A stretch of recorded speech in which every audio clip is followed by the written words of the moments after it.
अतिथि माँ तो बहुत बड़ा है,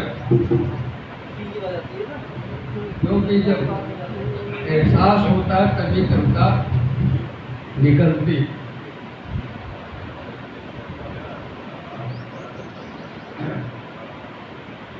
इसको हिंदी में संवेदना कहते हैं। संवेदना व्यक्ति के लिए, कवि के लिए बहुत, अगर संवेदनशील नहीं तो कविता नहीं कर पाएगा। काव्य की उत्पत्ति जो है संवेदना से हुई, जो संस्कृत साहित्य के आदि कवि महर्षि वाल्मीकि हुए, वो उनको बताते हैं पहले 10वीं जीवन की जीत करते थे, पता नहीं सही गलत है। बहरहाल उनको एहसास तब हुआ, कविता जब टूटी, उनके क्रौंच वध हुआ था। क्रौंच पंछी का जोड़ा मैथुन रथ था और पहेलिया ने आकर के नर को मार दिया। क्रौंचनी विलाप करने लगी, वाल्मीकि देख रहे थे।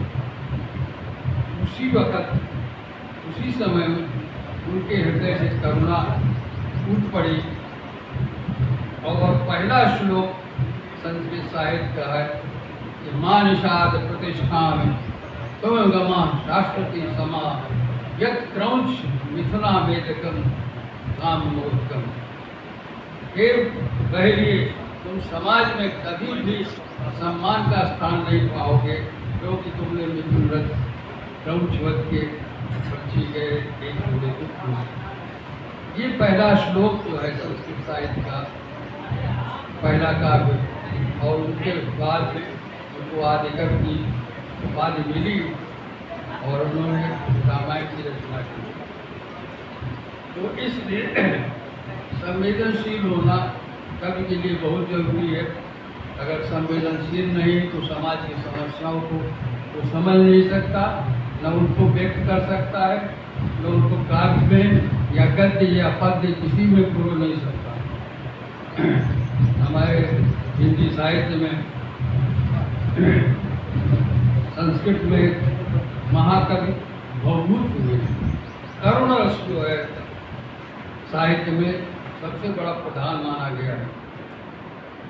महाकवि भवभूत ने जो उत्तर रामचरित लिखा है वो करुणा से भरा हुआ है। उसको पढ़िए आप, करुण रस का बिल्कुल वो खजाना है और करुणा से ही काव्य की उत्पत्ति हुई है। मैं इन्हीं शब्दों के साथ विराम देता हूँ। बहुत अच्छा।